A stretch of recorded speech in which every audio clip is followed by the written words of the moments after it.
હિંમતનગર તાલુકાના કડોલી ગામમાં જવાબદારી સોંપવામાં આપેલી છતાં જવાબદારી કોણ નિભાવી રહ્યું છે?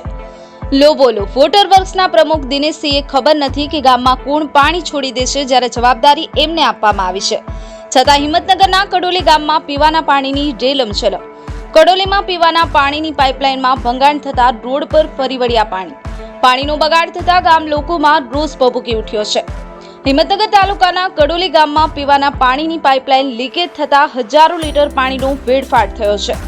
લીકેજથી પીવાનું પાણી ખુલ્લા માર્ગો પર ફરી વળ્યું છે, જેના લીધે ગામમાં ગંદકીના ઉપદ્રવ્યો જોવા મળી રહ્યા છે. કડોલી ગામે છેલ્લા 15 દિવસથી પીવાના પાણીની લાઇન લીકેજ થતા ગામના રહીશો નારાજ. રહીશો જણાવે છે કે 15 દિવસથી ગામમાં પાણી વેડફાઈ રહ્યું છે અને ગંદકી થાય છે. તો રહીશોની માંગ છે કે ગામના સરપંચ તથા વોટર વર્કર્સના પ્રમુખ દિનેશસિંહને જણાવવાનું કે આ સમસ્યાનું સમાધાન ક્યારે આવશે. ત્યારે વોટર વર્કર્સના પ્રમુખ દિનેશસિંહે જણાવ્યું કે કોણ પાણી છોડી દેશે એનો ખ્યાલ નથી, કે વોટર વર્કર્સના પ્રમુખ હોવા છતાં એ ખ્યાલ નથી કે કોણે છોડી દીધું પાણી.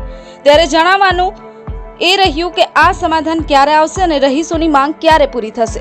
ફેક્ટરીની પરમિશન લીધા વગર નવી લાઈન હતી તો પણ લાઈન ચાલુ કરી દેવામાં આવી છે.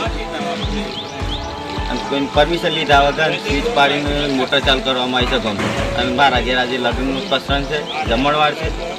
ગામમાં પૂરેપૂરા ગામમાં પાણી વેરવિખેર થઈ ગયું છે, કાદવ થઈ ગયેલો છે. ટોટલી કોઈ પણ પ્રકારનું અમને એક અઠવાડિયાથી સોલ્યુશન આપવામાં આવેલું નથી.